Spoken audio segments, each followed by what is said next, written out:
भारत कथा, महाभारत कथा, कथा है पुरुषार्थ की, ये स्वार्थ की, परिमार्थ की। क्या आपको मालूम है मोहम्मद पैगंबर खुद जन्मजात हिंदू थे और काबा हिंदू मंदिर?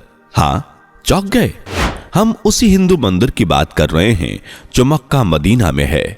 अच्छा, आपको ये मालूम है कि मक्का मदीना में शिव जी का विशाल मंदिर कैसे बना? अगर नहीं मालूम है तो आज के इस वीडियो में मालूम चल जाएगा। जो बातें बताने जा रहा हूं वो सब भविष्य मलिका किताब में भी लिखा हुआ है कि आखिर इस्लाम धर्म की उत्पत्ति कब और कैसे हुई, और अब इसी इस्लाम धर्म का अंत कब और कैसे होगा, और क्या मोदी या योगी करेंगे इस्लाम धर्म का अंत? चलिए विस्तार से जानते हैं। मुझे मालूम ये वीडियो YouTube पर अपलोड होते ही YouTube इस वीडियो को डिलीट कर देगा, इसलिए आप सभी सनातन भाई लोगों से इस वीडियो को अंत तक जरूर देखने की प्रार्थना है, ताकि आपको इस्लाम धर्म का वो सच मालूम चले जिससे आप आज तक अनजान थे। मुसलमान कहते हैं कि कुरान ईश्वरीय वाणी है तथा यह धर्म अनादि काल से चला आ रहा है, परंतु इनकी एक एक बात आधारहीन तथा तर्कहीन है। सबसे पहले तो ये पृथ्वी पर मानव की उत्पत्ति का जो सिद्धांत देते हैं वो हिंदू धर्म सिद्धांत का ही छाया प्रति है। हमारे ग्रंथ के अनुसार ईश्वर ने मनु तथा सतरूपा को पृथ्वी पर सर्वप्रथम भेजा था, पर आदम शब्द संस्कृत शब्द आदि से बना है, जिसका अर्थ होता है सबसे पहले, यानी पृथ्वी पर सर्वप्रथम संस्कृत भाषा अस्तित्व में थी। सब भाषाओं की जननी संस्कृत है। ये बात तो कट्टर मुस्लिम भी स्वीकार करते हैं। इस प्रकार आदि धर्म ग्रंथ संस्कृत में होनी चाहिए, अरबी या फारसी में नहीं। इनका अल्लाह शब्द भी संस्कृत शब्द अल्लाह से बना है, जिसका अर्थ देवी होता है। एक उपनिषद भी अल्लोपनिषद चंडी भवानी दुर्गा अंबा पार्वती आदि देवी को अल्लाह से संबोधित किया जाता है। जिस प्रकार हम लोग मंत्रों में या शब्द का प्रयोग करते हैं देवियों को पुकारने में, या देवी सर्वभूतेषु या वीणावर, वैसे ही मुसलमान पुकारते हैं या अल्लाह, जिसे सिद्ध होता है कि यह अल्लाह शब्द भी ज्यों का त्यों वही रह गया, बस अर्थ बदल गया। चूंकि सर्वप्रथम विश्व में सिर्फ संस्कृत ही बोली जाती थी, इसलिए धर्म भी एक ही था, वैदिक धर्म। बाद में लोगों ने अपना अलग मत पंथ बनाना शुरू कर दिया और अपने धर्म, जो वास्तव में सिर्फ मत है, को आदि धर्म सिद्ध करने के लिए अपने सिद्धांत को वैदिक सिद्धांतों से बिल्कुल भिन्न कर लिया, ताकि लोगों को यह शक ना हो कि यह वैदिक धर्म से ही निकला नया धर्म है, और लोग वैदिक धर्म के बजाय उस नए धर्म को ही आदि धर्म मान ले। चूंकि मुस्लिम धर्म के प्रवर्तक बहुत ज्यादा गंभीर थे अपने धर्म को फैलाने के लिए और ज्यादा डरे हुए थे, इसलिए उन्होंने हर एक सिद्धांत को ही हिंदू धर्म से अलग कर लिया, ताकि सब यही समझे कि मुसलमान धर्म ही आदि धर्म है, हिंदू धर्म नहीं। पर एक पुत्र कितना भी अपने आप को अपने पिता से अलग करना चाहे, वो अलग नहीं कर सकता। अगर उसका डीएनए टेस्ट कराया जाए तो पकड़ा ही जाएगा। इतने ज्यादा दिनों तक अरबियों का वैदिक संस्कृति के प्रभाव में रहने के कारण लाख कोशिशों के बाद भी वे सारे प्रमाण नहीं मिटा पाए और मिटा भी नहीं सकते। भाषा की दृष्टि से तो अनगिनत प्रमाण हैं, यह सिद्ध करने के लिए कि अरब इस्लाम से पहले वैदिक संस्कृति के प्रभाव में थे। जैसे कुछ उदाहरण, मक्का मदीना। मक्का संस्कृत शब्द मख से बना है, जिसका अर्थ अग्नि है, और मदीना मेदनी से बना है, जिसका अर्थ भूमि है। मक्का मदीना का तात्पर्य यज्ञ की भूमि है। ईद संस्कृत शब्द ईद से बना है, जिसका अर्थ पूजा होता है। नबी जो नब से बना है, नबी अर्थात आकाशी व्यक्ति। पैगंबर प्रागत अंबर का अपभ्रंश है, इसका अर्थ है कि आकाश में चल पड़ा व्यक्ति। चलिए अब शब्दों को छोड़कर उनके कुछ रीति रिवाजों पर ध्यान देते हैं जो वैदिक संस्कृति के हैं। ये बकरीद मनाते हैं। बकर को अरबी में गाय कहते हैं। यानी बकरीद गाय पूजा का दिन है। भले ही मुसलमान इसे गाय को काटकर और खाकर मनाने लगे, जिस तरह हिंदू अपने पितरों को श्रद्धापूर्वक अन्न जल चढ़ाते हैं, वो परंपरा अब तक मुसलमानों में है, जिसे वो ईद उल फितर कहते हैं। फितर शब्द पीतर से बना है। वैदिक समाज एकादशी को शुभ दिन मानते हैं तथा बहुत से लोग उस दिन उपवास भी रखते हैं। ये प्रथा इन लोगों में अब भी है। आपको बता दूं कि इस दिन को 11वीं शरीफ कहते हैं। शिव व्रत जो आगे चलकर शबे बारात बन गया, राम ध्यान को रमजान बनाया गया, इस तरह से अनेक प्रमाण मिलते हैं। आइए अब कुछ महत्वपूर्ण बिंदुओं पर नजर डालते हैं। अरब हमेशा से रेगिस्तानी भूमि नहीं रहा है। कभी वहां हरे भरे पेड़ पौधे लहलहाते थे, लेकिन इस्लाम की ऐसी आंधी चली कि इसने हरे भरे रेगिस्तान को मरुस्थल में बदल दिया। इस बात का सबूत यह है कि अरबी घोड़े प्राचीन काल में बहुत प्रसिद्ध थे। भारतीय इसी देश के घोड़े खरीद कर भारत लाया करते थे और भारतीयों का इतना प्रभाव था इस देश पर कि उन्होंने इसका नामकरण भी कर दिया था अरबस्तान, अर्थात घोड़े का देश। अरब संस्कृत शब्द है जिसका अर्थ घोड़ा होता है। वैसे ज्यादातर देशों का नामकरण भारतीयों ने ही किया है, जैसे Singapore, Kuala Lumpur, Malaysia, Iran, Iraq, Kazakhstan, Tajikistan आदि। घोड़े हरे भरे स्थानों पर ही पल बढ़कर हष्ट पुष्ट हो सकते हैं, बालू वाले जगहों पर नहीं। इस्लाम की आंधी चलनी शुरू हुई और मोहम्मद के अनुयायियों ने धर्म परिवर्तन न करने वाले हिंदुओं का निर्दयतापूर्वक उन्हें काटना शुरू कर दिया।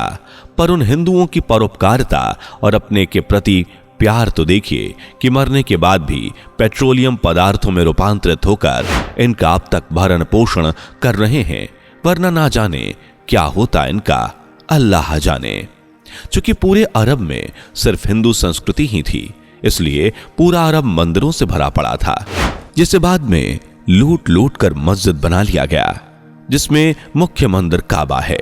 इस बात का यह प्रमाण है कि दुनिया में जितनी भी मस्जिद हैं, उन सब का द्वार काबा की तरफ खुलना चाहिए, पर ऐसा नहीं है। ये इस बात का सबूत है कि सारे मंदिर लुटे हुए हैं।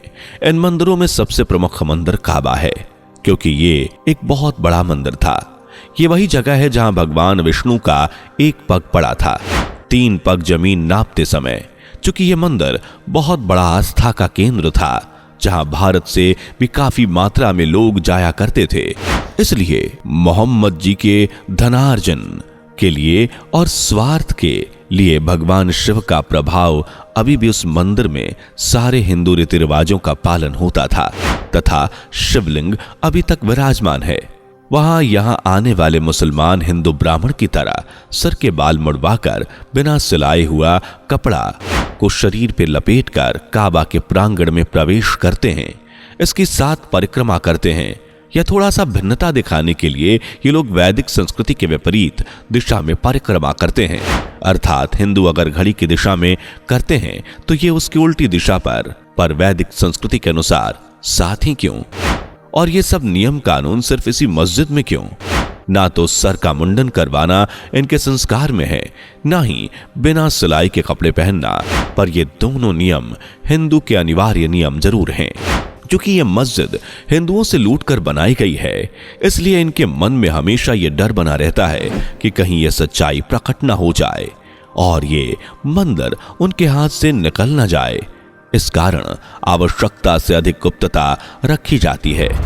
इस मस्जिद को लेकर अगर देखा जाए तो मुसलमान हर जगह हमेशा डर डर कर ही जीते हैं, और ये स्वाभाविक भी है, क्योंकि इतने ज्यादा गलत काम करने के बाद डर तो मन में आएगा ही। अगर देखा जाए तो मुसलमान धर्म का आधार ही डर पर टिका होता है। हमेशा इन्हें छोटी छोटी बातों के लिए भयानक नरक की यातनाओं से डराया जाता है। अगर कानून की बातों को ईश्वरीय बातें ना माने तो नरक, अगर तर्क वितर्क किए तो नरक, अगर श्रद्धा और आदर पूर्वक किसी के सामने सर झुका दिए तो नरक।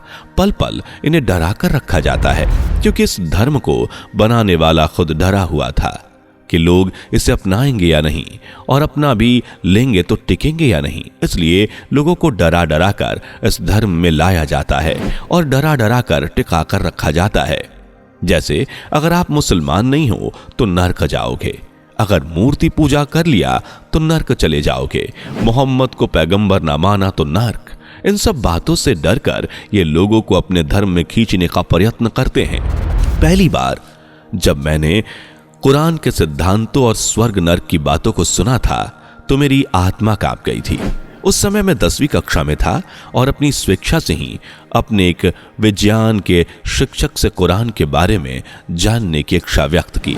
उस दिन तक मैं इस धर्म को हिंदू धर्म के समान या थोड़ा ऊपर ही समझता था, पर वो सब सुनने के बाद मेरी सारी भ्रांति दूर हुई और भगवान को लाख लाख धन्यवाद किया कि मुझे उन्होंने हिंदू परिवार में जन्म दिया। नहीं पता मेरे जैसे हर एक बात पर तर्क वितर्क करने वालों की क्या गति होती। एक तो इस मंदिर को बाहर से गिलाफ से पूरी तरह से ढक कर रखा जाता है, दूसरा अंदर से भी पर्दा लगा दिया गया है। मुसलमानों से पर्दा प्रथा किस हद तक हावी है ये देख लीजिए। औरतों को तो पर्दे में रखते ही हैं, एकमात्र प्रमुख और विशाल मस्जिद को भी पर्दे में रखते हैं। क्या आप कल्पना कर सकते हैं कि अगर ये मस्जिद मंदिर के रूप में इस जगह पर होता जहां हिंदू पूजा करते तो उसे इस तरह से काले बुर्के में ढक कर रखा जाता, रेत की आंधी से बचाने के लिए।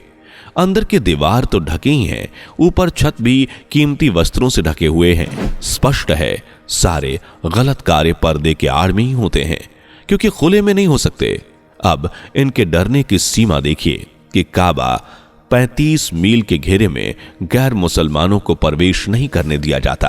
हर एक हज यात्री को यह सौगंध दिलाई जाती है कि वह हज यात्रा में देखी गई बातों को किसी से उल्लेख नहीं करेगा। वैसे तो सारे यात्रियों को 4 दीवारी के बाहर से ही शिवलिंग को छूना तथा चूमना पड़ता है, मगर अगर किसी कारणवश कुछ गिने चुने मुसलमानों को अंदर जाने की अनुमति मिल जाती है तो उसे सौगंध दिलवाई जाती है कि अंदर वो कुछ भी देखेंगे उनकी जानकारी अन्य को नहीं देंगे।